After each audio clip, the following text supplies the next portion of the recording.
ನೇಹಾ ಹಿರೇಮಠ ಅವರಿಗೆ ಆಗಿರುವಂಥ ಅನ್ಯಾಯವನ್ನು ಖಂಡಿಸ್ತೇವೆ. ಸಣ್ಣ ವಯಸ್ಸಿನಲ್ಲಿ, ಓದುವಂಥ ವಯಸ್ಸಿನಲ್ಲಿ ಹೀಗೆಲ್ಲ ಮನಸ್ಸನ್ನು ಯಾರೂ ಕೂಡ ವಿದ್ಯಾರ್ಥಿನಿಯರು ಜಾರಿಸ್ಕೊಳ್ಳಬಾರ್ದು. ಆ ಕಡೆ ಈ ಕಡೆ ಮನಸ್ಸನ್ನು ಹರಿಬಿಡಬಾರ್ದು. ಈಗ ಆಗಿರುವಂಥ ದುರ್ಘಟನೆಗೆ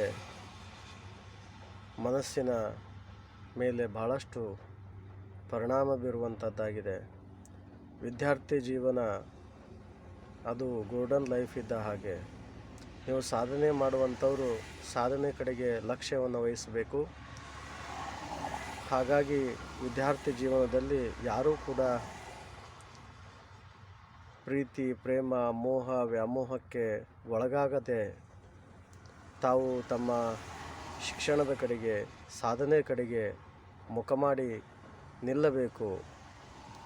ಇಲ್ಲಿಲ್ಲ ಅಂತಂದರೆ ಇಂಥ ದುಷ್ಕೃತ್ಯಗಳು ಎಸಗುತ್ತವೆ. ನಿಮ್ಮ ಮಾನ, ಪ್ರಾಣ, ಮಾನ ಇವೆಲ್ಲವೂ ಕೂಡ ನಡೀತವೆ.